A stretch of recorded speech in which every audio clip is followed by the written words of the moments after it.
Welcome back to another episode of the Media Pass. I'm your host, Alex, with my other host, Matt. Matt, how you doing?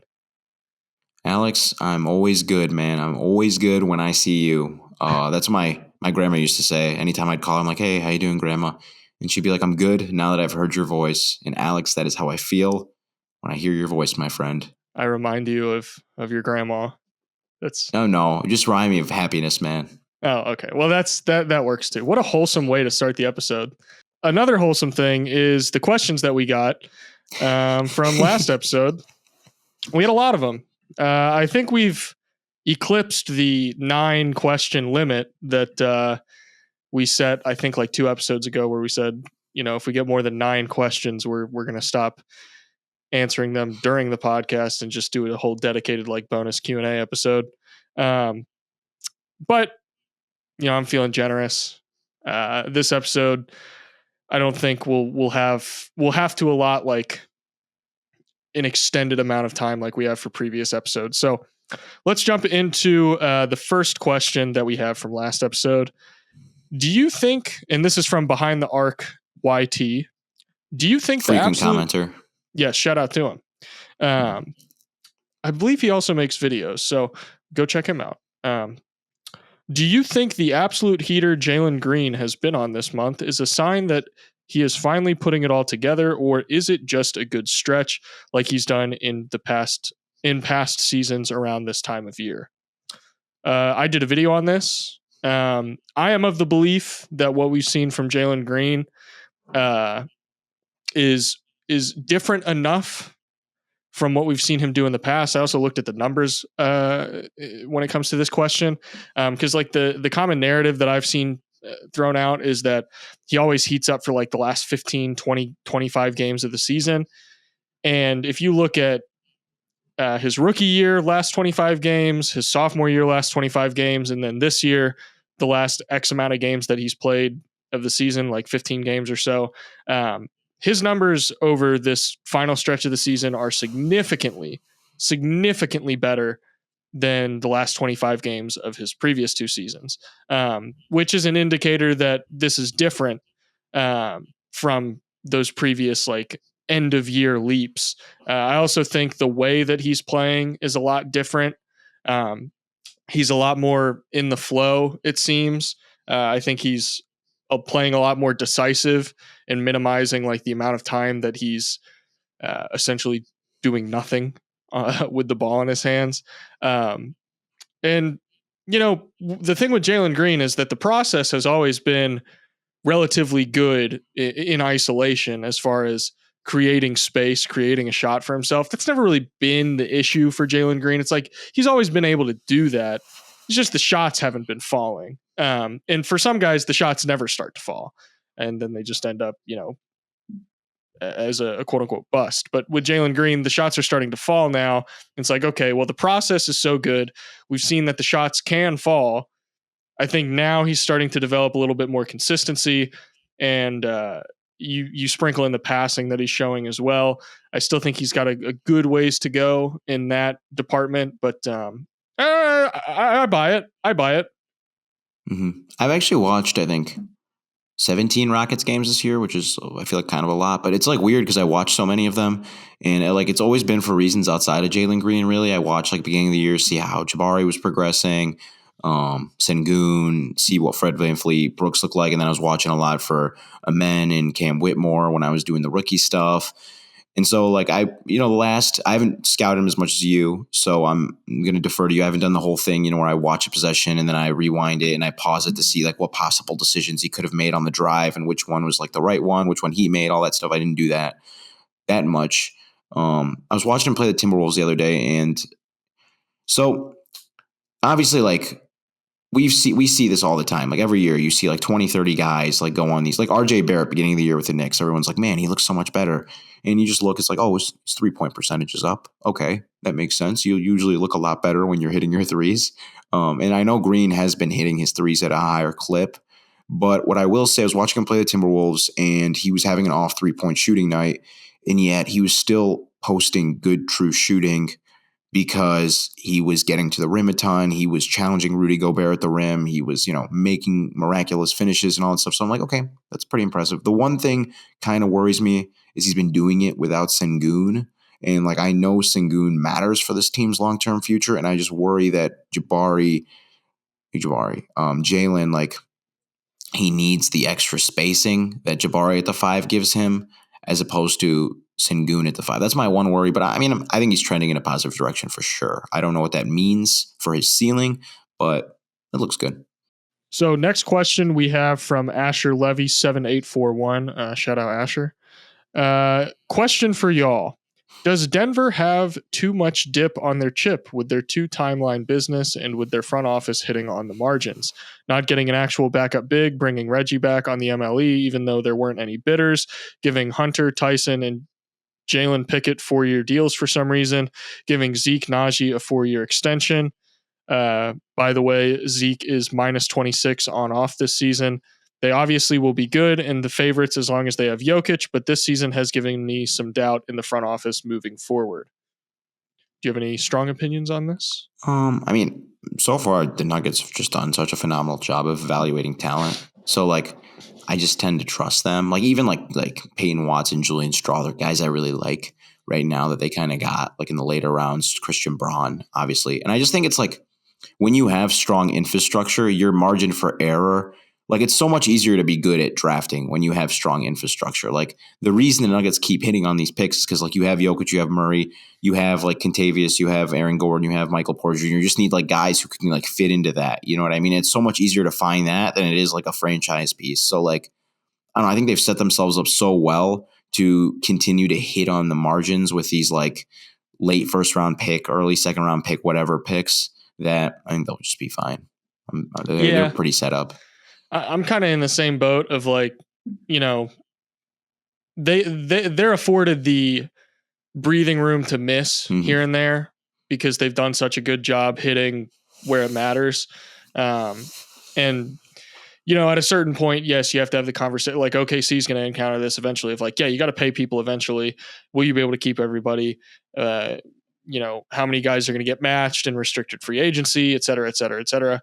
But I think Denver has enough flexibility where like the guys that they eventually will have to pay either aren't good enough yet to where like they're going to have a ton of suitors trying to, pay them when the time comes, or what the Nuggets need them to be isn't somebody that's going to have like a ton of suitors come restricted free agency. Like I think they'll be fine regardless. I think the way that team is kind of built, it's like, yeah, you have Michael Porter Jr., you have Jamal Murray, you have Jokic, and then everyone else, like, yeah, Aaron Gordon, I'll include Aaron Gordon in that conversation. KCP's a little on the older side, so I think timeline-wise, he's probably reaching the end, and they'll have to address that.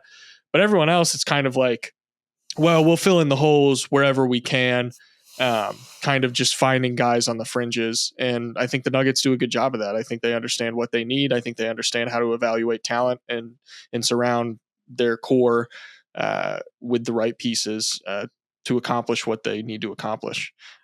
Good question. Reggie Jackson's been good this year, by the way. He's had a really nice year. He has. Thunder legend. Boston College. Ian Kernut 3350. Thanks for answering my last question. In light of Anthony Edwards' poster over John Collins, what is your favorite in-game dunk? My favorite is Dwayne Wade posterizing Anderson Varejao. Love the content, guys. Thank you. Mine's probably the Sean Kemp dunk where he like does the pointing afterwards. That one just like that's iconic. I was gonna say, quick note on Anderson Varejao. Did you know that, when like a big flips the screen? It's a Varejao screen. Yeah, I did not know that until like dude, Varejao was like one of my favorite players growing up, and like obviously, I didn't have a great sense of the game, and like I've known what flipping a screen is for like as long as I've been doing this, right? And I don't know. I was listening to a podcast the other day, and somebody called it like the Varejao. I'm like, this guy's talking about flipping a screen. I start doing a little bit of Google search, and I'm like, yep, okay, wow, that's very cool. That's awesome. I love that. I didn't learn that until recently either. Yeah. So something fun for the fans. We're always trying to teach you guys that minutia, man. That accessible minutia. Has nothing to do with Vorps and Schmorps and whatever. Just whenever a guy flips sides, man, they're verjowing. But mine's also like an old school dunk. Probably go like Normie, Tom Chambers when he like kung fu kicks. I can't remember who he dunks over at the second, but it's pretty special. Yeah, that's a good one.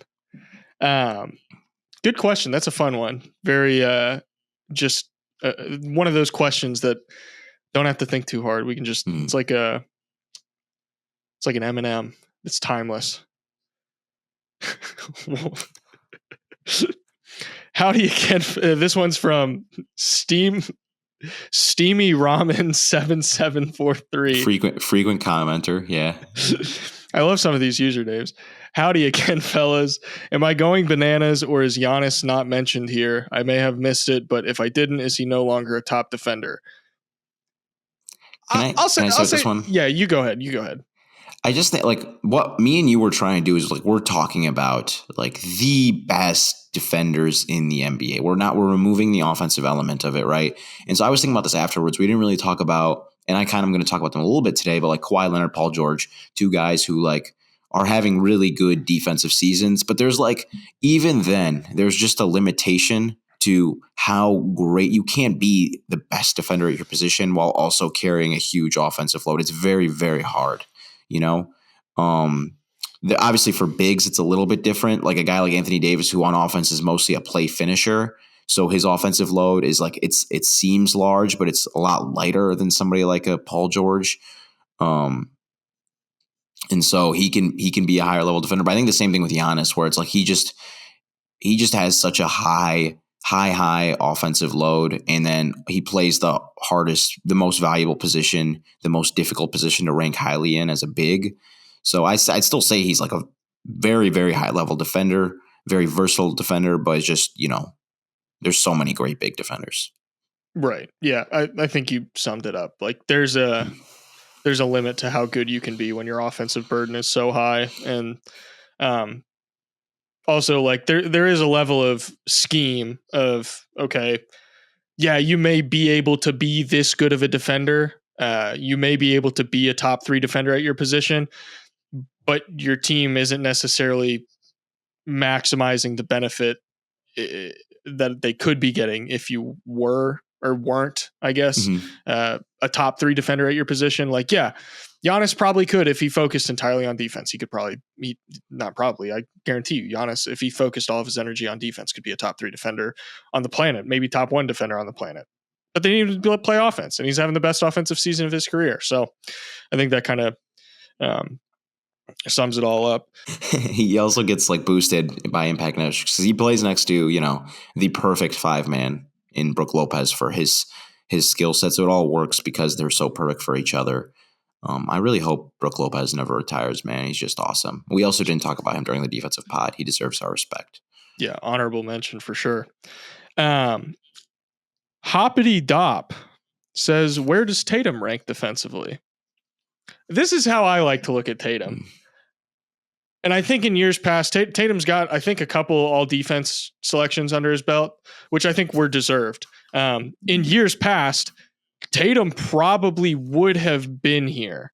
But I think this is another situation where schematically and like net benefit wise, the Celtics don't necessarily want him being a top three wing defender in the NBA because they need him to play offense. I think Tatum has had a fantastic offensive season.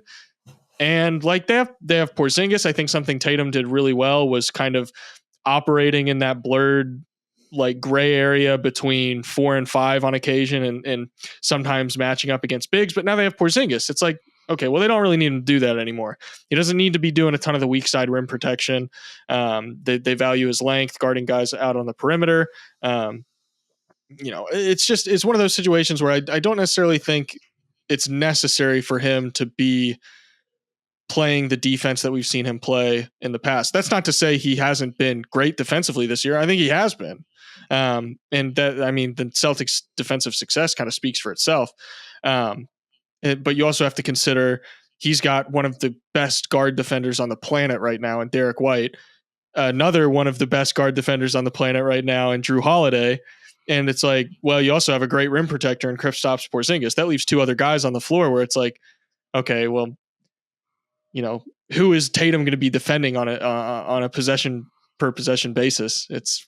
There's just only so many threats on the floor to where like your defensive impact is going to be able to be seen at all times. Not to say Tatum can't do a ton defensively. He can, but he doesn't really need to. And that's not to say he's a bad defender. It's just, we're talking about the guys who have that responsibility. And I think Tatum, fortunately for him, hasn't had to have as much responsibility this year. Yeah, I think we need to create like a tier, like of 9 bigs who are stars and like are like the best type of defender in that archetype, which is like Anthony Edwards, Paul George, Kawhi Leonard, Tatum. Like these guys are like the best non-big defenders you can get for like star players. It's just like they're not going to be as valuable as like a defensive specialist like Herb Jones. It's just like That's just how it works. That's how the human body works. So, and by the way, sidebar, Tatum's never made an all-defensive team. Really? Yeah. I don't know why I thought he had. That's kind of surprising. No, I would have thought. I was nodding my head when you said it. I thought you did, but no, never made one. I just searched it up. He'll probably end up getting at least one in his career. I would be a reputational one, maybe. Yeah, probably. But yeah, I mean, I think that speaks for his defense. The fact that we both just kind of were like, yeah, he's definitely had at least one. Next question is from Dab8585. This is a bit Perfect of a names. controversial question, but given Cat's contract, his fit on the Wolves, and how well they have played without him, do you guys think it would be smart for the Wolves to entertain trading him? And what type of players should they trade him for? I'm not a Cat hater, but I think there is a high opportunity cost for the Wolves to keep him, given his contract and his fit offensively at the 4, as well as his playoff struggles. Yeah, I mean, I've written about this earlier in the year. I know Cat's had a really good year, maybe the best of his career, but I really think for this team, Naz Reid appropriates what they need from that position pretty well, where they could, and Cat's such a valuable asset where you could trade Cat for, somebody with more ball handling and spacing that also has more size than like a Mike Conley or Monty Morris or J-Mac, So yeah, I definitely would entertain it for sure. I don't think he's unmovable by any means. Yeah, I agree. It's one of those things where I think they may not necessarily need to trade him. Like, I don't think they should be scrambling and scratching and clawing, just begging to trade Cat. I think it's entirely possible, and some people would probably call me crazy for saying this. I think there is a possibility if the cookie crumbles the right way. I think the Timberwolves could win a championship with Karl Anthony Towns on this roster. Like, if things fall a certain way, I think that is a possible timeline. How likely that is, we can talk about that on another episode. But I don't think it's a situation where having Cat on the roster prohibits them from making a deep playoff run. Could it potentially be easier to make a deep playoff run if they moved Cat for somebody who maybe fits a little bit better? Yeah, I think that's a reasonable discussion and a reasonable point that can be made. But also it's like, he's been good this year. If you're going to trade him, hold off for now. He's injured anyways. We don't know if he's going to be back for the playoffs. So, we'll see. Yes, you could trade Cat and potentially get better because theoretically they've been better without him. I will say Anthony Edwards has not necessarily been better without Cat. His overall efficiency has declined significantly since Cat's injury. And I'm not saying his efficiency has declined because Cat's not there, but I do think there is some level of like, yeah, Ant's playing more minutes with Kyle Anderson, who is a objectively worse floor spacer than Karl Anthony Towns. And Anthony Edwards doesn't have as much spacing anymore. I get that. So let's see. I think we have three more questions from Nilok1401.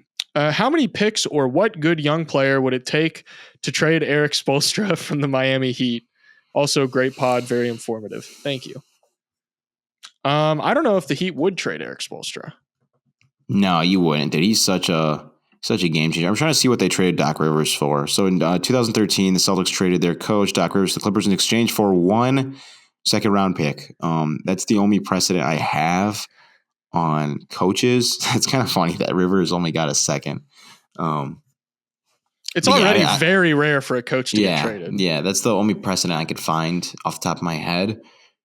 I mean, it's a fun question, but like I couldn't begin to answer it reasonably. Yeah, because the crazy thing is, like, when he's your coach, you go into every playoff series knowing that you have the better basketball mind on your side, and like when that's the case, you have a chance in any postseason series. Amen. It's just like, I don't know, dude. The last 3 years, ever since they got Jimmy Butler, there's been one playoff series. It was that Milwaukee series.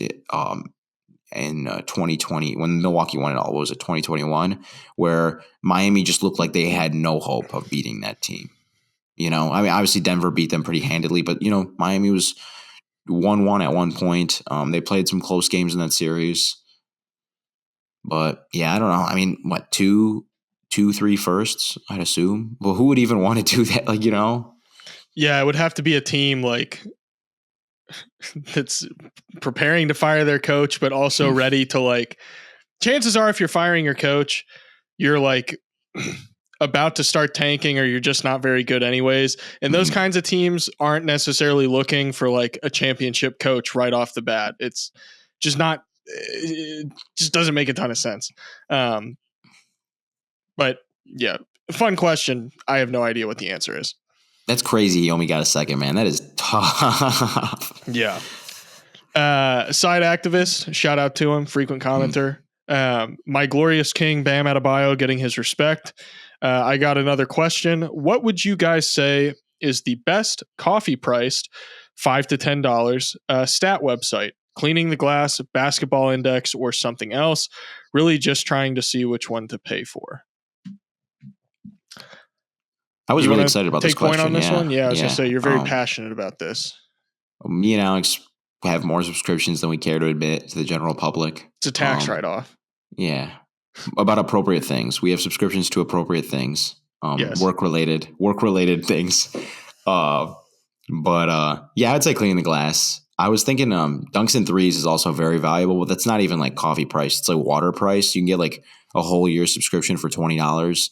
And, people think it's just the one number metric, but you get I use it all the time now, dude, because I think I like it better sometimes to do the non-position percentiles, like with field goal attempts and all that stuff. Because if you're trying to compare creators from different positions, like you want that, or like steals and block rate, different positions. I don't know. I just like it. Yeah. I like the rolling.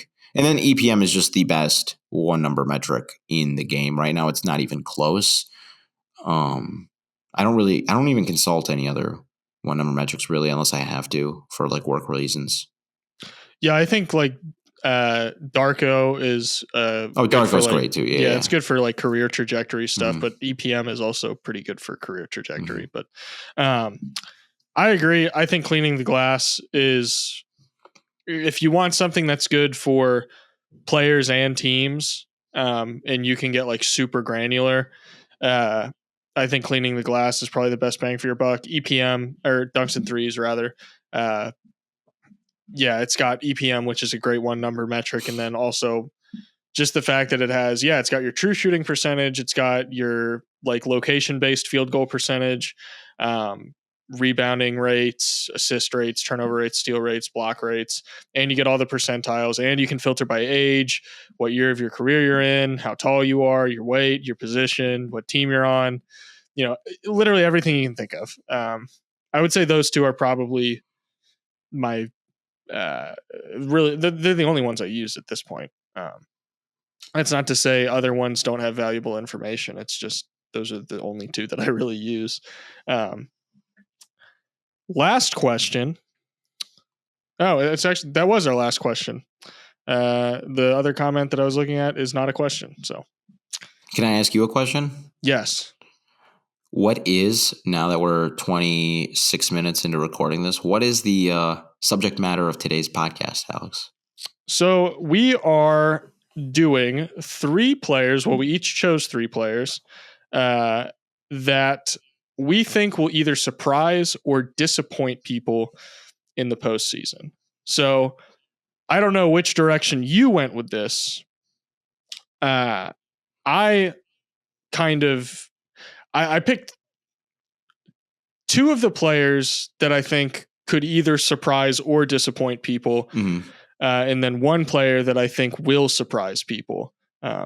No spoilers, but that's kind of how I approached it. But as you always do, would you care to set the table for the discussion? Yeah, I just want to let you know, true to form, which is perfect. We balance each other out like peanut butter and jelly. I went more negative. I have 1 surprise, 2 disappointments, right? Okay, so I figured you would go more positive. So I was like, okay, good, perfect. Then we can, balance each other out. But set the tables like every year, like, one thing I love to do is at the end of every postseason to kind of sit back and like, because when we do this for a living, and maybe it's like a natural like inclination towards arrogance on my end. I don't know if this is how you feel, but sometimes like you get a little jaded about like the upcoming playoffs because you think you have it all figured out in your head. Like I always joke with my dad. I'm like, Dad, like I could predict the winner of any playoff series, right? I always joke with him.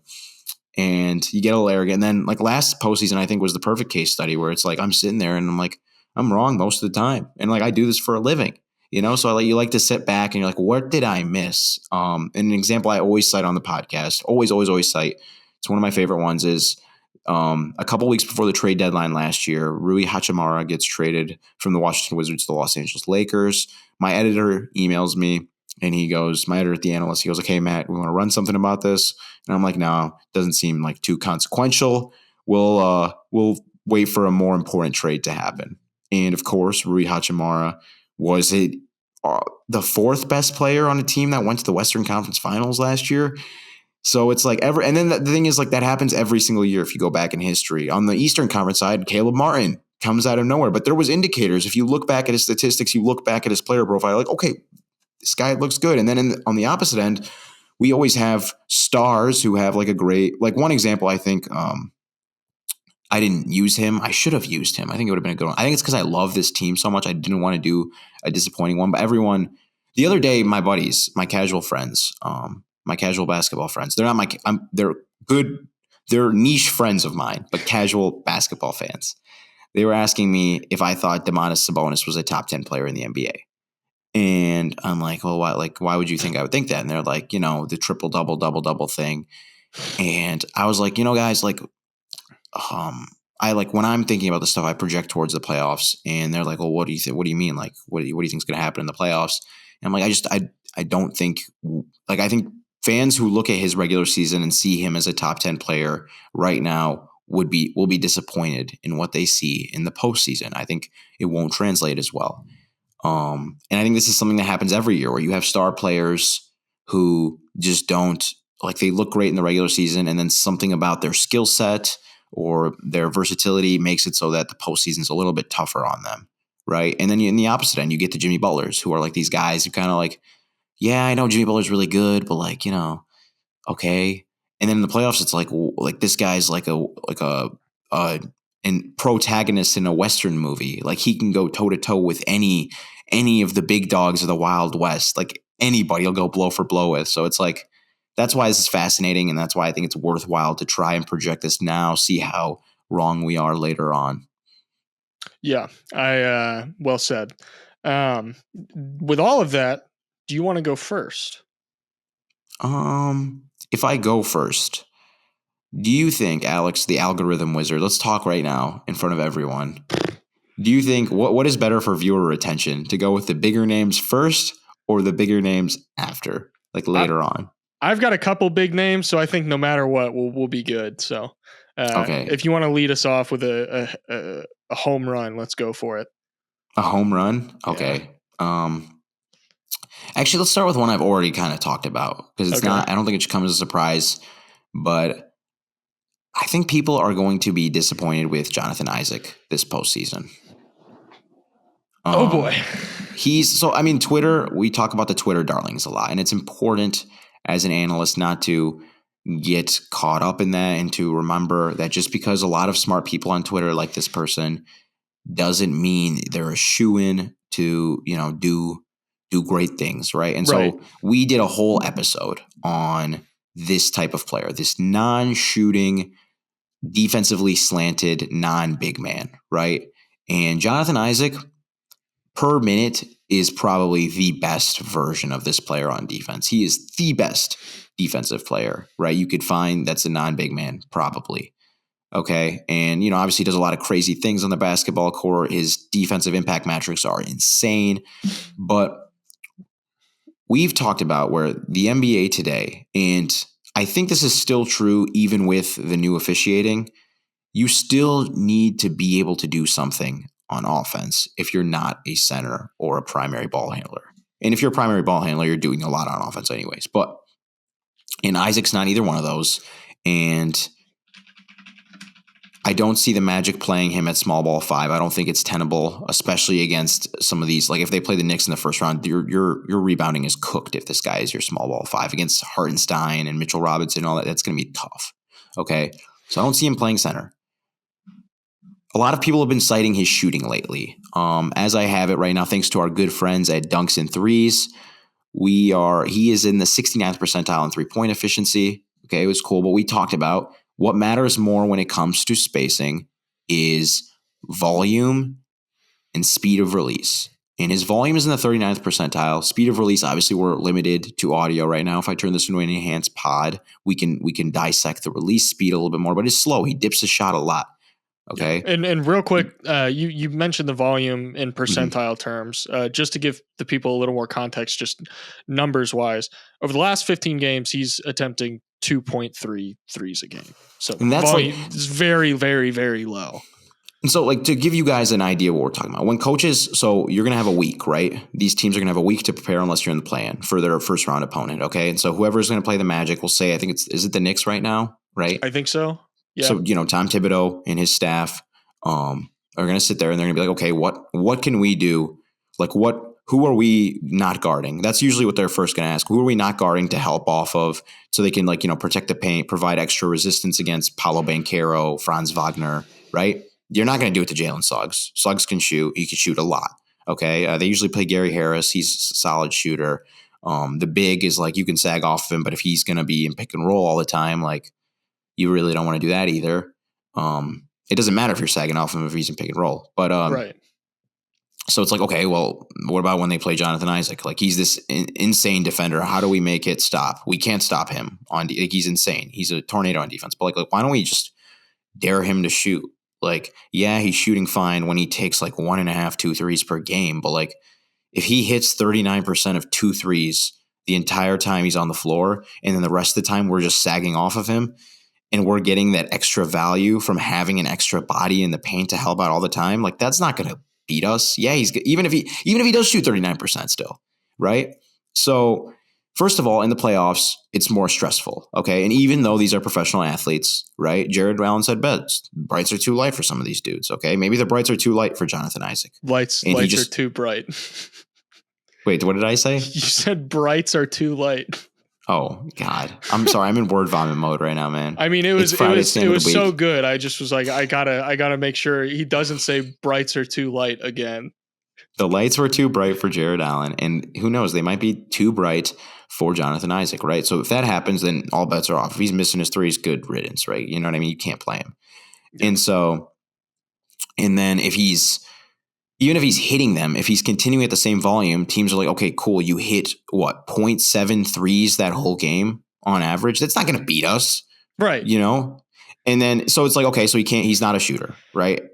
Unless something crazy happens. I wouldn't consider him a shooter. So he can't do that. So we've talked about it. What can you do? You can play that Aaron Gordon physicality role, these strong drives to the rim, attack closeouts and all that stuff.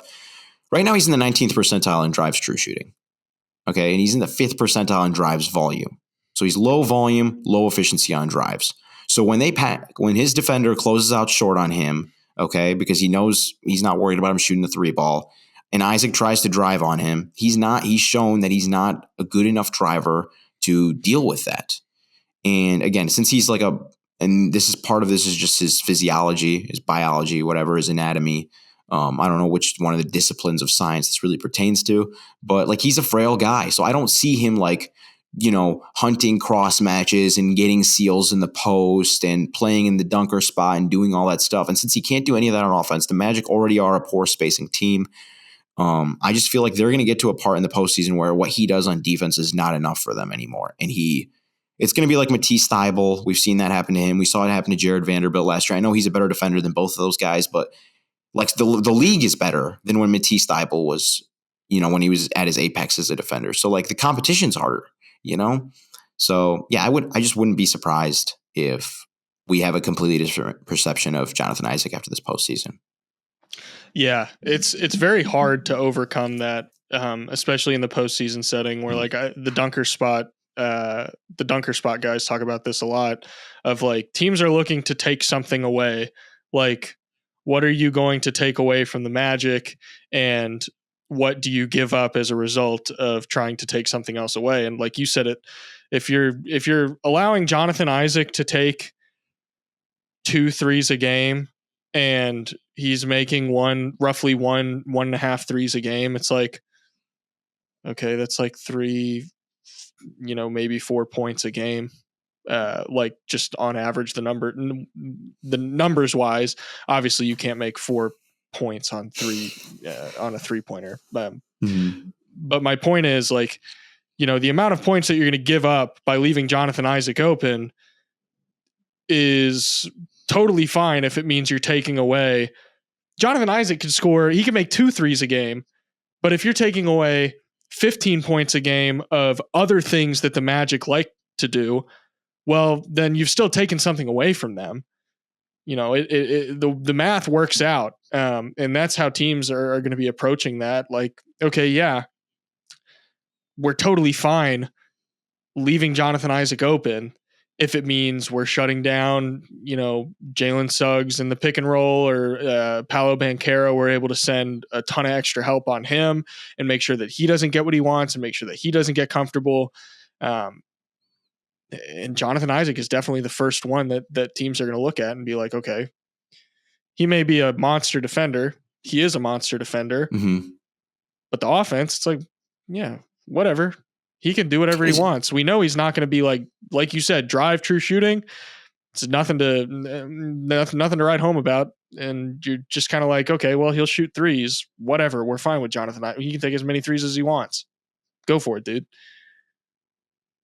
And another thing is, so it's like, and we talked about this last episode with like, he's the driver of this defense, right? So the Knicks have an incentive to take this guy out of the mix, and they're going to do everything they can. They're going to test him. And I just think from what we've seen statistically, he will fail that test. That was rude. I didn't mean to say it like that, but like, I have a hard time seeing him passing the test. I'm sorry. Goodness gracious. Well, since we're talking about a potential Orlando Magic New York Knicks matchup, I'll start off with a not as eye-catching name. Mm-hmm. Somebody that I think could surprise a lot of people on probably a smaller scale is Donte DiVincenzo. And I've talked about Donte DiVincenzo on the pod before. On the Underrated Players podcast, we did a whole thing about him. And the reason I'm expecting him to surprise a lot of people isn't because like we know that Donte DiVincenzo is good. It's no secret that he's a good basketball player. He's a 40% 3-point shooter on 8, close to 9 attempts per game. He's a monster shooting off of screens, solid defender. I see him as a candidate for like teams are trying to shut down Jalen Brunson. They're not going to let Jalen Brunson do his thing. They're not going to let him get comfortable. And by proxy, Donte DiVincenzo seems like a prime candidate to me for like a 30-point game on like,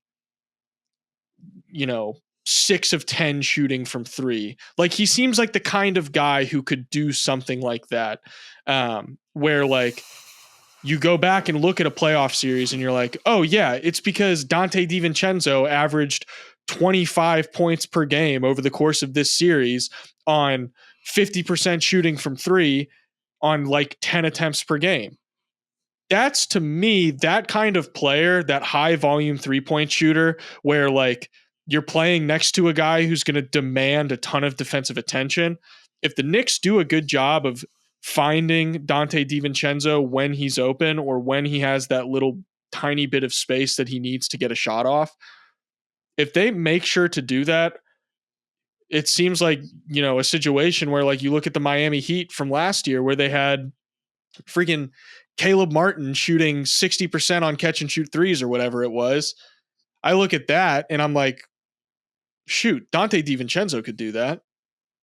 Coming off of screens when Jalen Brunson's stuck in a corner being used as a decoy, like that kind of stuff to me sets a player like that up for a ton of success in a postseason setting. And especially since Julius Randle's done for the postseason and it's like it's going to be the Jalen Brunson show, Dante DiVincenzo's next up on the list where I'm like, oh yeah, that dude's going to get a ton of shots.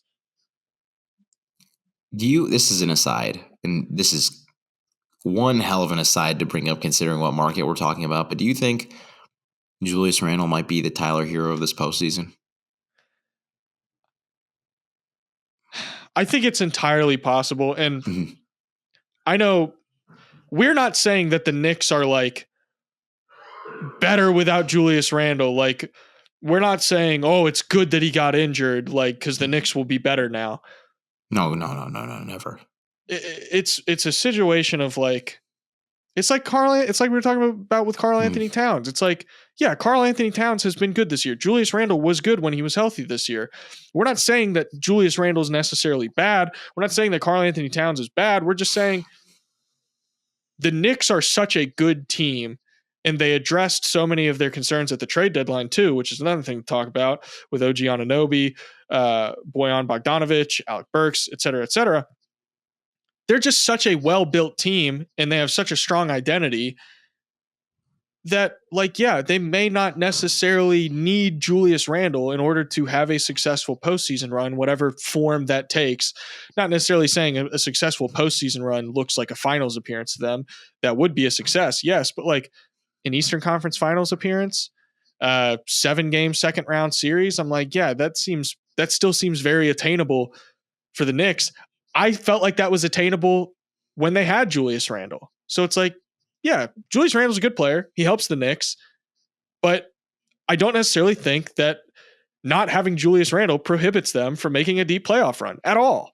100% agree. I also agree with everything you said about Dante DiVincenzo. We've waxed poetic about him 1,000 times now on this podcast. The one other thing I will say that also kind of contributes to your theory, guy's a gamer. Like, yeah. I know that's like such an anecdotal thing, but he's such a gamer. Him, Brunson, and Hart are all kind of like that. And yeah, I mean, yeah, that's an awesome team, fun team to root for. Let me get going with my one positive player of the three I picked. I'm very interested about this. Yeah.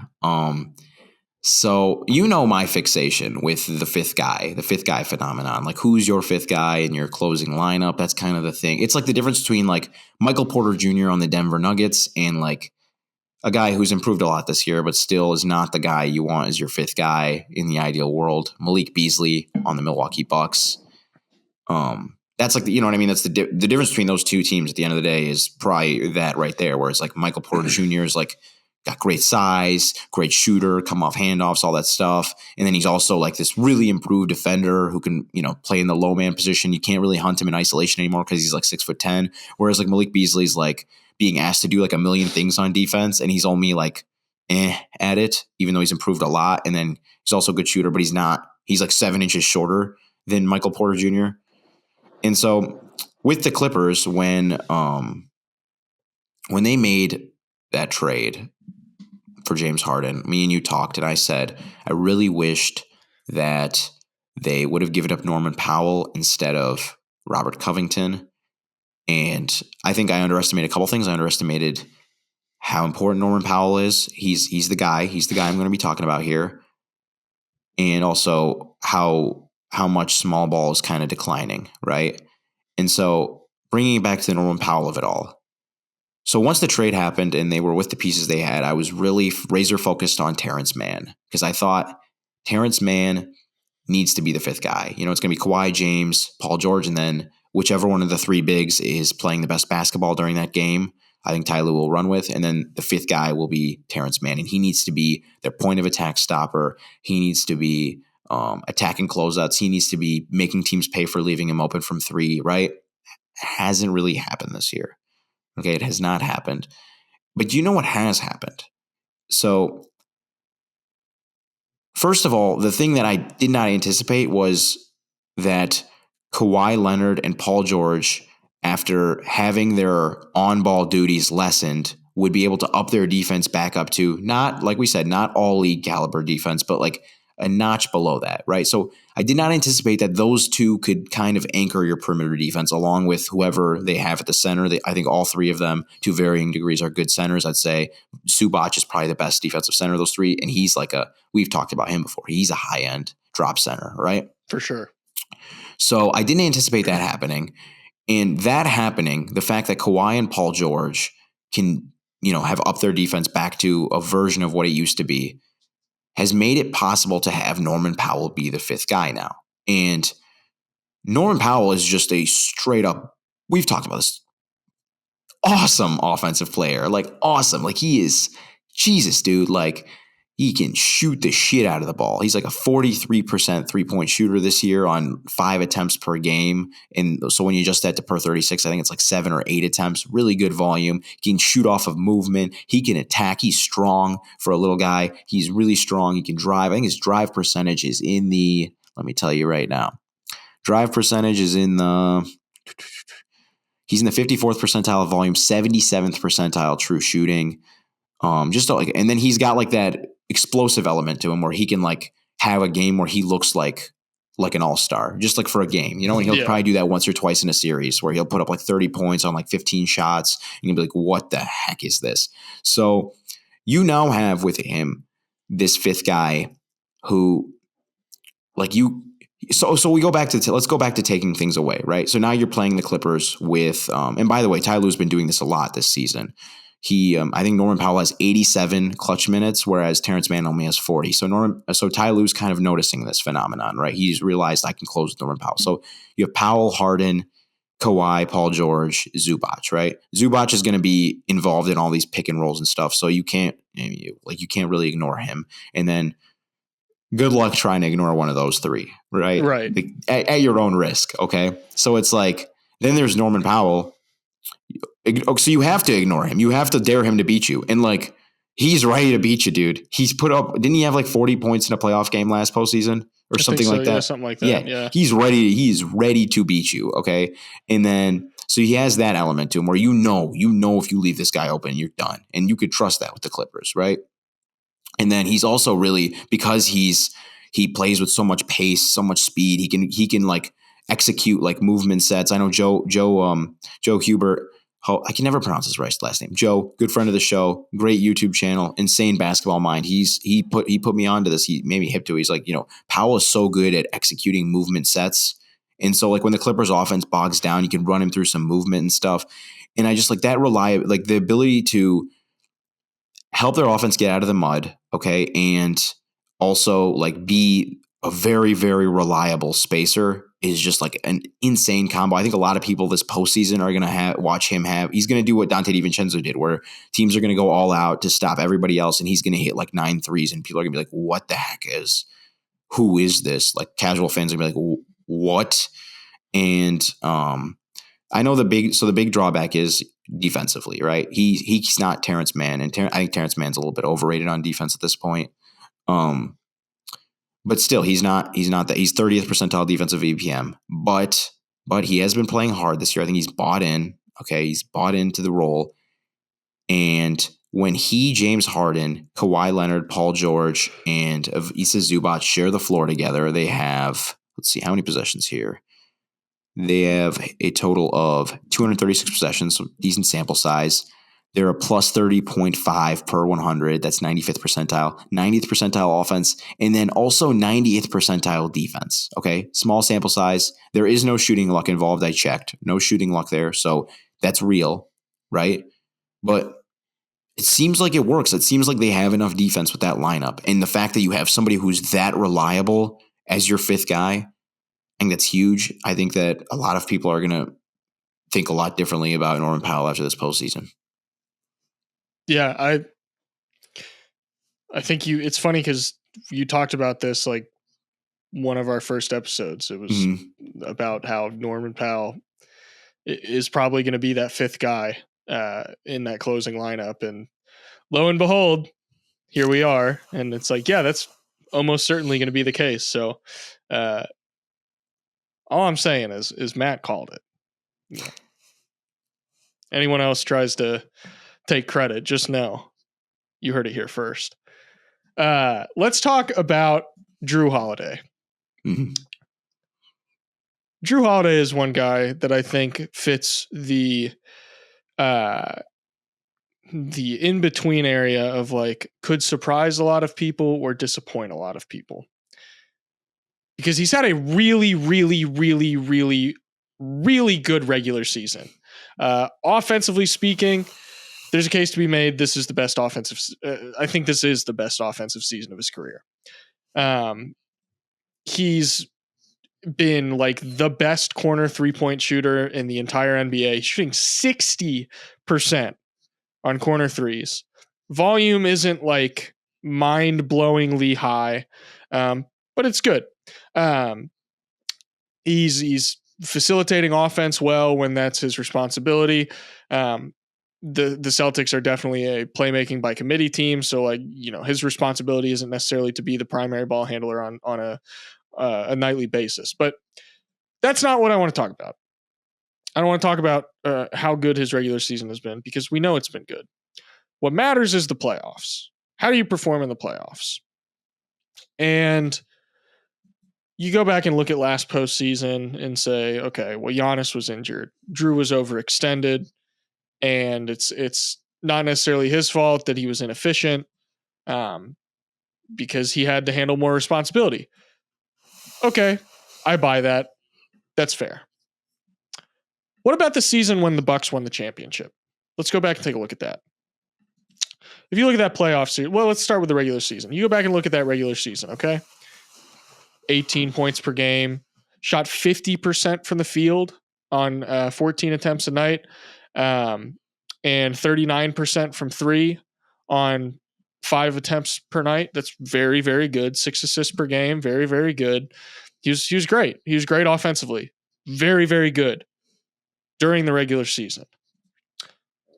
Then you go and look at the playoffs. Bucks won a championship. Drew was the third option. Chris was the second option. Giannis was the first option. Drew Holiday, over the course of that entire playoff run, 41% from the field, 30% from three, 6 attempts a night. Playmaking was still just as good. But that scoring efficiency is significantly lower. And that is removed from the, he was overextended argument. Because he wasn't. He was the third option as he had been that season. He was the third option for that team.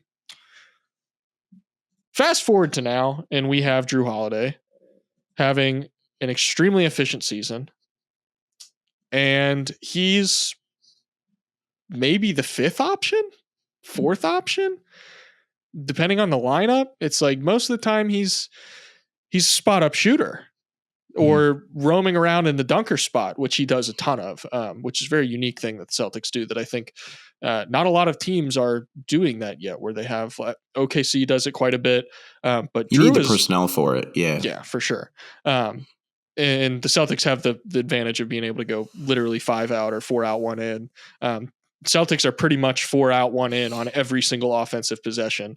But Drew Holiday is very good in the regular season, but this decline in the postseason is something that is well documented, and there is enough of a sample size that it is something to at least think about and acknowledge that it is there.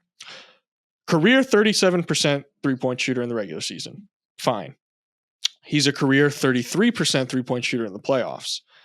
He is 60% on corner threes this year, He's 37% on non-corner threes.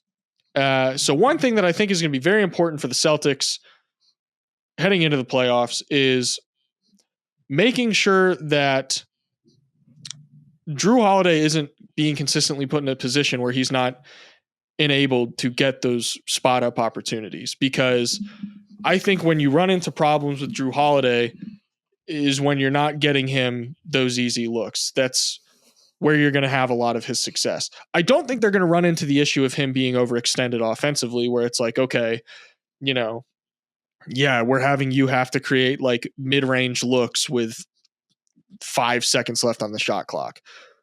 That's just not going to happen given the Celtics personnel. But I think there is a possibility that even though all of the data throughout Drew Holiday's career indicates a player that declines drastically in terms of their efficiency in the postseason, I think it is still possible that this year he surprises a lot of people and ends up being highly efficient because he's not overextended. This is probably the first year in I don't know how long that Drew Holiday hasn't had to brunt like a top 3 offensive burden for their team. It's like, no, Drew Holiday's like I said, 4th or 5th option. The amount of shots that he's going to be taking is drastically lower. And as long as you're continuing to get him those easy spot up opportunities, which theoretically should still be possible because teams are going to have to double Jason Tatum. Teams are going to have to double Jaylen Brown when he gets paint touches and starts going to work in the mid-range. So the way I'm seeing it, as long as he's or with other floor spacers, I don't see why Drew Holiday wouldn't be able to be successful unless it's a mental thing, which is something that we can only speculate on, and I don't think we should speculate on it, but some players just don't do very well in the playoffs, and that's just how it is. Like, some players can't handle the pressure, and you either have the team good enough to overcome it or you don't. And, that's just how it is. But Drew Holiday, if the Bucks in 2021 were able to overcome Drew Holiday's offensive concerns when he was the 3rd option, I don't see why this Celtics team wouldn't be able to overcome any decline in efficiency from Drew Holiday if he's the 5th option. Mm-hmm. Does that make sense?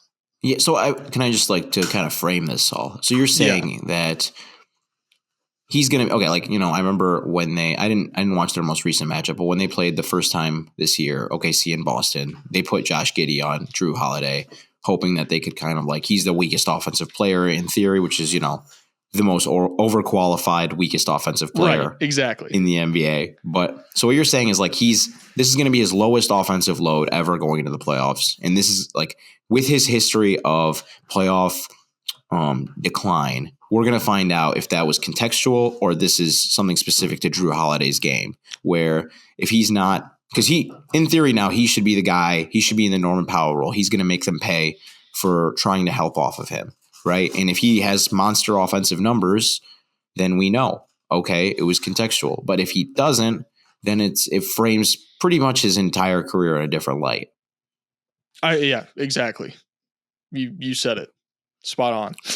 That's kind of scary for him, man. That's kind of scary, isn't it? I agree. I mean, I'd be terrified because, like, I'm sure, that's a conversation if I was in his shoes that I would have with myself of like, okay, I'm not going to have to be a ball handler on 33, 40, 50% of possessions, and I'm going to get easy spot up opportunities. So theoretically, I should be able to, knock down the shots. And if the shots aren't falling, I'd become like a complete head case about it and be like, I can't handle the light. Like, I can't handle the pressure. The lights are too bright. The brights are too light. The brights are too light. But I'm not saying that is the case, but that is like, those are the two things at play here for Drew Holiday of like, okay, yeah, theoretically he should be fine. But if he declines like he has throughout his career, then I think that indicates pretty clearly that like he just may not be able to handle that necessarily. And that's such like a nebulous thing that I don't want to even like say that, but that would certainly be the narrative.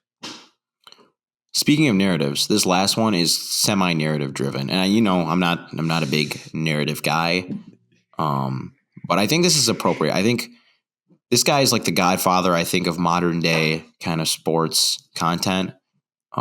Even though he's lost his fastball with more managerial duties that he's taken on in his company. I think I'm talking about with Bill Simmons. Oh yeah. Yeah, but so my last guy is Shai Gilgeous-Alexander, right? And I think Bill Simmons once wrote, I can't remember if it was in the Book of Basketball or something he did for Grantland or something, but like he basically, I think he quoted Spider-Man, and he said, "We build stars up to tear them down," right? We prop all these guys. I mean, look at once upon a time, man, Luka Doncic could do no wrong. Now you can't win with him, right? Or Jason Tatum was like, he was him. He was supposed to be the next Kobe Bryant. Now everyone's like, oh, like he's only a top 8 player in the NBA, right? And right now, like Shai, everyone loves Shai Gilgeous. I don't know anyone in the NBA who, like even casual fans, who has a problem with Shai Gilgeous-Alexander. He's fun. He dresses Timberwolves well. Fans don't like him. That must put you in a weird bind. You're it's like Romeo and Juliet. I see Timberwolves fans and Thunder fans like just it's like a violent war every single day on my timeline of like, just hating Anthony Edwards and hating Shai Gilgeous-Alexander. I'm like, dang, that sucks that you like are so entrenched in your fandom that you can't enjoy one or the other. It's like, dang, those are really fun players. That sucks for you. Yeah. But okay, and I know that you learned something new. Man, there's some weird stuff going on Twitter, man. I kind of want to be more in it. But you're not missing anything. But like most people, okay, other than Timberwolves fans, like everyone loves Shai, right? Rightfully so. He's getting the MVP propaganda and all that stuff. And I think like, he will one day be the best player on a team that's, going to win the NBA championship stuff. And I'm not counting the Thunder out of that this year, but like I think he'll go a phenomenal career, Hall of Fame career, right? As long as everything's healthy. But I think this year he's going to disappoint some people. I think this is the tear down part in his story. Unfortunately, he's gonna get a lot of pushback. This is his first time being in the playoffs as the number one option. There's that, right? He's never had to handle the playoff treatment, right? Where you get like the Giannis rules, Nick Nurse coming up with this specific set of rules for defending Giannis in the Eastern Conference Finals, the Jordan rules, how the Pistons, made this like curated, specifically tailored game plan to slow down Michael Jordan. He's never had that before.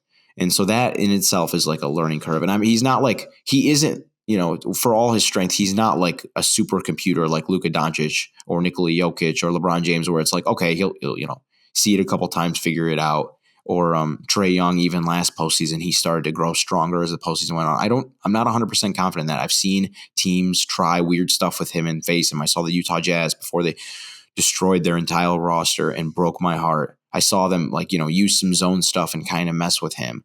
I've seen teams trap him and slow him down. He's not as good at maintaining his dribble against a double team as someone like Jalen Brunson is, I still think he's really good at it, but just not to that level. And then there's that. And then also there's always the threat of teams just going under his pick and rolls, right? I think it's back to the good old dunks and threes. He's in the 54th percentile in 3-point efficiency, but only the 25th percentile in 3-point volume. So it's like if teams continue to go under on pick and rolls and dare him to shoot threes and beat them with threes, is he going to do it? I don't know, right? There's that. And then I think the big one right now that really makes me worried is the new officiating does seem to be affecting his game, right? Shai is he takes like he's the master of stride length, right? He's got incredible strides, likes to use like angles, kind of wire his body into like through little gaps and crevices and stuff. He's got this great handle. He likes to get these micro advantages, right? But he's not like a physical driver. He doesn't handle like physicality well relative to other like great drivers, right? And you could see it since the All-Star break. You could see a little bit of a decline in his game. So before the All-Star break, we're looking at 42.3 points per 100 possessions, 12.3 free throws per 100, and 64.7% true shooting. After the All-Star break, he's down 4 points per 100, down almost 3 free throws per 100, and down almost 4% true shooting. So you're seeing the little dip right now. Maybe that's all the dip we see. Maybe the postseason refereeing is exactly like what we're seeing right now, and there's not even like more of a shift towards physicality. But I could just see this being a rough postseason, and then all the people who loved him kind of tearing him down until, of course, he inevitably redeems himself because he's a great player, and that's what great players do. Yeah, I know this one hits home, and I also know you're a very level-headed Shea fan. So yeah, I was gonna say, like, I've been saying to some Thunder fans, like, hey, this team still has a ways to go, and like, as much as I love Shea and as much as I think Shea can be the number one on a championship caliber team, to act like there's no flaws in his game is asinine. Like, come on. That's ridiculous. I mean, no player really has zero flaws in their game. Every player has flaws in their game, but like, Shea's got a ways to go, and that team isn't perfect. And there are I'll put it this way.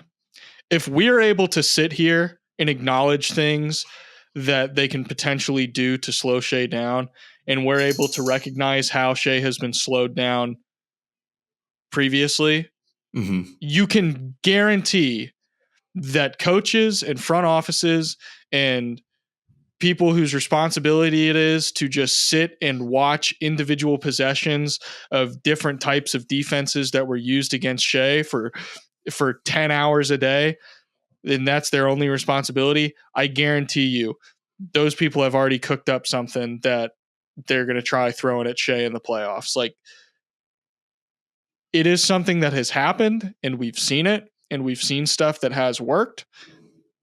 And the only question now is, like, will Shea be able to adapt to it? How fast will he be able to adapt to it? And if he isn't able to adapt to it, do the Thunder have other means by which to overcome that?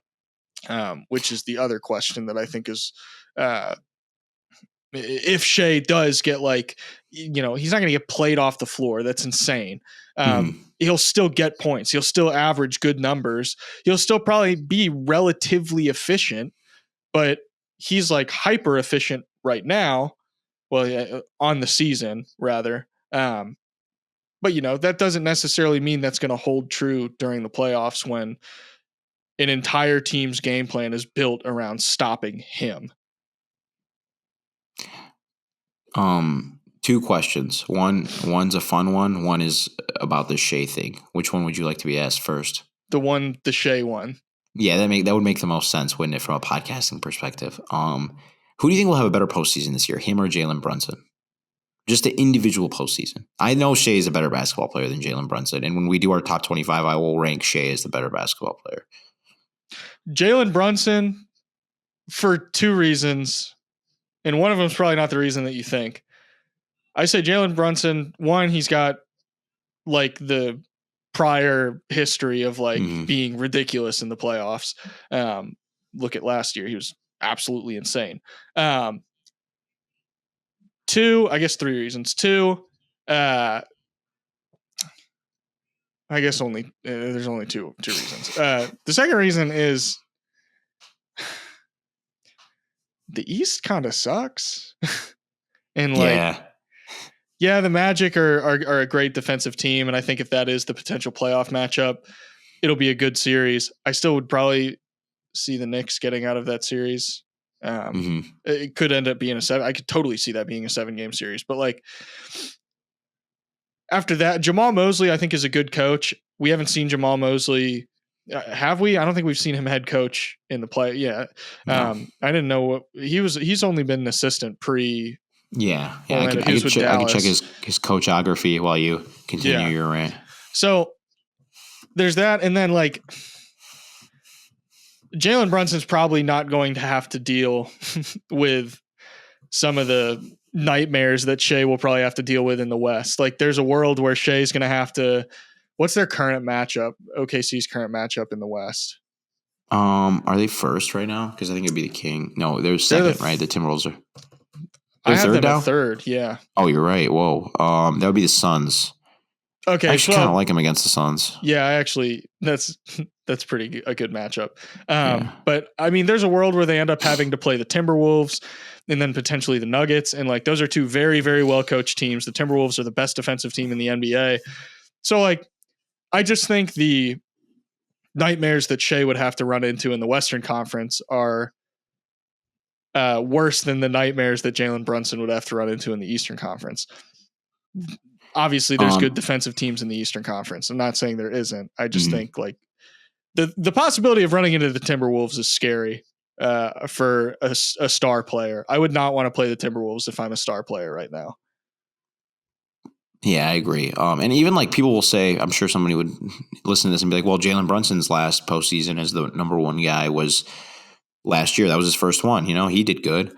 But like Jalen Brunson also got like I don't think people like understand how valuable those like 3 games he played without Luka Doncic against the Utah Jazz in 2022 were for like molding Jalen Brunson to what he is. Like just getting that opportunity to be, you know, the epicenter of a team's defensive scheme. I just think it's so invaluable. Shea's never had that chance, and I mean, he's going to get it now. So we'll see. But the Jamal Mosley thing, he did 7 years as an assistant with the Dallas Mavs, 4 with the Cleveland Cavaliers before that, and then he did 4 as an assistant coach / player development coach for the Denver Nuggets. Anybody who's curious. Huh. The other question I had for you, before I turn it over to you to give your last guy, did you watch Joel Embiid's first game back? Unfortunately, yes. Okay, so you watched it. So you saw the Rugrats got to start. Our guy Aaron Wiggins got to start. He had some real flashes. He made some plays. He is so awesome. He's so awesome. You said earlier that there's like every player has flaws to a degree. You forgot to caveat it with except for Aaron Wiggins because that guy is a baller. You're so right. Thank you for correcting me. He had one play where he like him and Chet were running an empty side pick and roll. And I posted it on Twitter. You can go to my Twitter. It's like one of my last 5 tweets. And Aaron Wiggins rejects the screen with like a behind the back dribble to his left and draws 2 defenders and then just throws it over the top to Chet. And I was like, a role player has no business making a play like that. Like that's not a play that just like a role player makes. It's one of those things that you see stars do. And you're just like, oh, this guy's a 15% usage rate, like 15-minute a game guy doing something ridiculous like that. It's just so cool. I'm not saying Aaron Wiggins is going to be a star. I'm not saying he isn't going to be a star, but all I'm saying is he's a lot of fun to watch. You know who else is fun to watch? Brandon Ingram, depending on who you ask. Brandon Ingram is weird. He's very weird. Mm-hmm. The reason he's weird is because right now you look at Brandon Ingram's season, he's had a very good season. Efficiency has been solid. 3-point shooting, he's Brandon Ingram. He's a 36% 3-point shooter for his career in the regular season. Fine. Solid playmaker. I think he's been a plus defender this year in the context of that team. And the playmaking has popped a lot. I think he's been a very good passer this year. What's weird with Brandon Ingram, we've talked about playoff droppers and players that potentially could look worse in the playoffs. I'm excited to watch Brandon Ingram because I think he is going to thrive this year in the playoffs for a couple of reasons. One, I think the game plan around Zion Williamson takes a lot of pressure off of him and allows him to play with a lot more freedom. Even though they kind of share responsibilities. But also, if you think about like the super slowed down pace of the playoffs. We talk about it all the time. The game slows down the playoffs. There's a lot more physicality. Teams give a lot more effort defensively. And sometimes you end up having to just kind of go to like, dang, do you have the tough shot maker that's going to be able to make the tough shot when it matters most? And you look at Brandon Ingram throughout his playoff career, which we have one series to go off of. It's not like there's a super, super big sample size. But that being said, in the one playoff series that we've seen Brandon Ingram play in his career, 6 games against the Phoenix Suns, he averaged 27 points.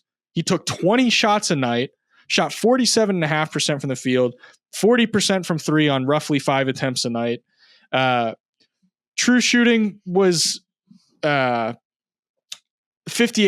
so just a little bit above league average, but still solid. But he was doing that on like a 30% usage rate and was having to do basically everything, which is fine because he was doing everything and being successful. Like, people forget there was a time during that series where people were like, the Pelicans might win this series. They took the Suns, who won like 60 something games that year, to 6 games.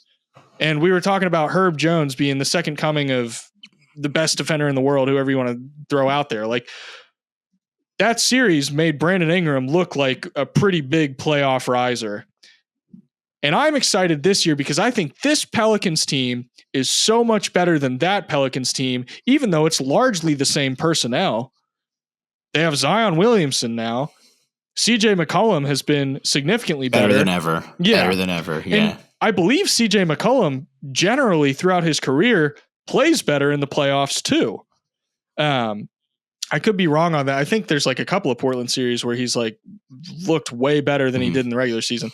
Not necessarily, I'm not saying like bank on that or anything, but my point is Brandon Ingram has been very good this year. And we know he can handle the pressure of the playoffs, and we know he can handle that slowed down pace of play. And we know that his game is all about the tough shot making. So I'm not going to like bet my house on Brandon Ingram being like this massive playoff riser, but I might, if for my money, I think Brandon Ingram is going to be very good in the postseason this year because I see very little reason why he wouldn't be. If he wasn't slowed down in the past, I don't think he's going to be slowed down now. There's matchup specific stuff that you can get into. Obviously, if they run into the Clippers, who do the Clippers stick on him? You say they ran into the Timberwolves somehow. How does that matchup go? Does he get Jaden McDaniels on him? Is Nickeil Alexander-Walker on him? Who is it? Anthony Edwards? Yada, yada, yada. But in a vacuum, I think Brandon Ingram's game and the success that he's already had this year indicate to me that he could be in for a very successful postseason. I like that. I like it. I have a question for you though. So I may have an answer. Maybe this is more of a thought that I want you to parse through with me. I think the biggest thing that dawned on me from the very little I watched from Team USA and the very little I read about it is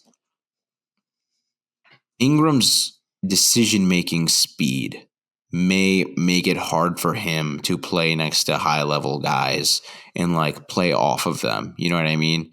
Whereas I have no question about his on-ball decision-making. I think he's one of the most underrated passers in the game. He's so good when you get him in the mid-post, let him work, let him draw a second defender, let him find the open man, all that stuff. He can hit most of the passes you want him to hit. But what I worry is like, so you talk about the benefit of Zion Williamson. Brandon Ingram gets no benefit from Zion Williamson when he's on ball and Zion's off ball because Zion's not really an off ball threat. But like obviously when they're in a 2-man action together, it's a different dance. They don't do that enough, but when they do, it's pretty good. So where I think Ingram would really benefit from Zion is, Zion has the ball. He attracts the wall that he attracts and he kicks it to Ingram. Ingram's got a tilted floor. Can Ingram attack fast enough? Can he take advantage of that quickly enough to reap the benefits of it? Is like my big that off ball decision making speed. How fast is that in this postseason? I think in the Suns postseason series, we didn't have to see that because he was primarily on the ball. So that's Right. just something I'm interested in. But I do agree with the premise that, like, tough shot maker, that's what pretends well in the playoffs. Underrated. He's just such an underrated on-ball decision maker. He's had a solid defensive season. I think he's really bought in on that end of the floor, really good about using his length. And then there's also that minor question about his health, which I think should be, knock on wood, all squared away before the postseason. Yeah. I think what you said about him kind of making decisions when like Zion's able to warp the defense like that, I think that's definitely something that will be like the X factor for him, because if that's something that we see, and I think he's improved on it this year. I'm not going to say that he's like in the Pelicans game. I think I've watched at least 20 Pelicans games this year. In the Pelicans games I've watched, he's done a good job at it. It's not something that I'm like, it's not something that's popped enough that I'm immediately thinking like, oh yeah, he's going to be fine. But it's like, I feel like he's done a decent job of it, but definitely that could be the X factor of like, okay, they're running the offense through Zion and he's like altering the defense every time he gets a paint touch. And Brandon Ingram all of a sudden is making the right read off the catch every single time, whether it's shooting, whether it's attacking a closeout, whether it's making the extra pass. Like if he starts doing that consistently, and I'm not saying he hasn't been, I'm just saying it's not something that I've been paying an overwhelming amount of attention to. But if that is the case during the playoffs, I've already been a little higher on the Pelicans than a lot of people for the postseason. But if that's the version of Brandon Ingram that you get, coupled with the tough shot making and the on-ball decision making, that's a tough team. That's a tough team to run into. One thing I want to say before we I have a couple of like honorable mentions if you want to do that. For sure. I don't have I feel any, you could do this with like so many players. But the one thing I've really been fascinated with, especially this week, as I've been like wrote about the Hawks, I'm writing about the Suns right now. I've thought a lot about the Cleveland Cavaliers this year, and it's like the idea of like team building, right? And what I've come to the conclusion of is that lineup cohesion is more important than it is better than having raw firepower, right? Like just having stars like the Suns or the Hawks, right? They have two top 50 players in the NBA, okay? But they're bad. But they got better when one of them got hurt and they were able to put lineups around Murray that made more sense, right? But your ceiling is limited with like a Murray plus dudes kind of, even if those dudes are very compatible with his gameplay, right? And the same thing would be true with Trae Young, right? So the next level to that is what wins you championship is star power with lineup cohesion. So think the Denver Nuggets get your two stars, Murray, Jokic, and then your 5-man lineup that just fits together perfectly. I think it has the case as the most perfectly fitting 5-man unit of the last 10 years. Like you know what I mean? That's how good they are. Okay. So with the Pelicans, what I'm asking myself a lot is, are they the team with stars that fit together, or are they the raw firepower team? You know what I mean? Like, because it's not as obvious of an answer as the Hawks one, where it's like Trae Young, DeJounte Murray, 2 stars, redundant skill sets.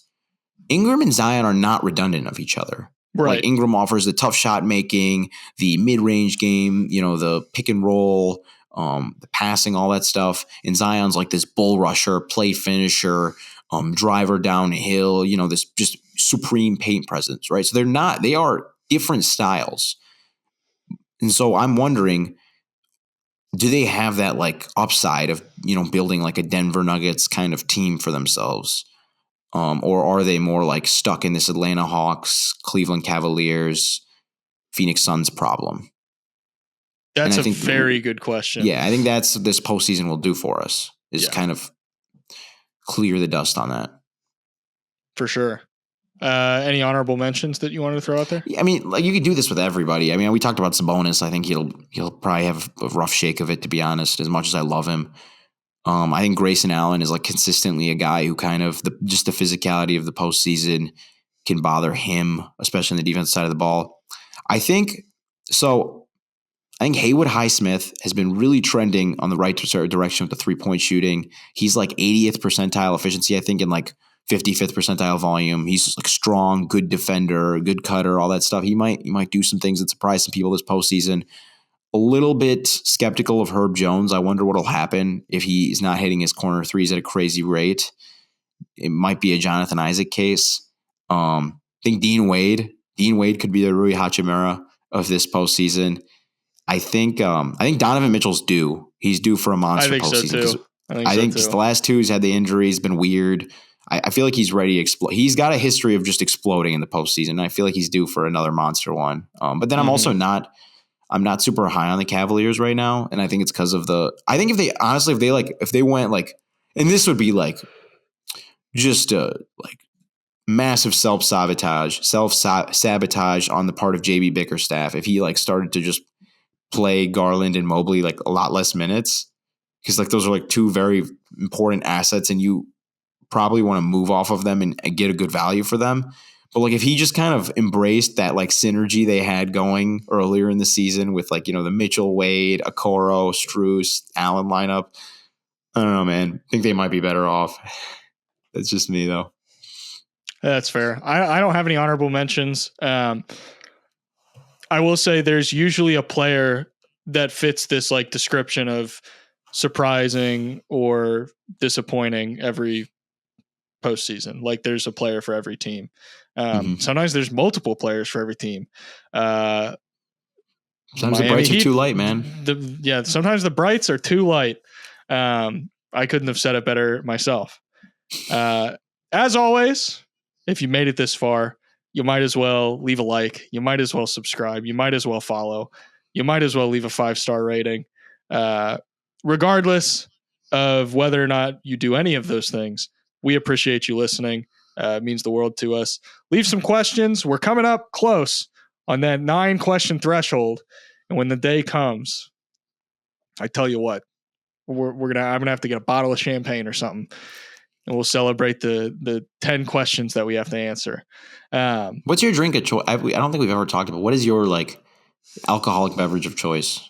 It's a good question. I normally am just like a beer guy. Well, I don't drink beer as much anymore because I'm running a lot, and beer is bad for recovery. Alcohol is bad for alcohol is poison, but you don't say. Yeah, I would say like probably bourbon and Coke Zero, bourbon and Coke Zero. That's probably my go-to if I'm not drinking beer, which I'm not really drinking beer right now. So my drink of choice, this is going to sound a little bit funny, but I actually love Michelob Ultra, man. My best friend's grandma, she put me on it one year. It's so good, so low calorie, so light on the stomach. You want that helps recovery. I'm convinced. That enhances recovery. I'm going to need to see some literature on that before I start drinking a Mick Ultra after a 10-mile run, but we'll see. As always, guys, thank you so much for listening.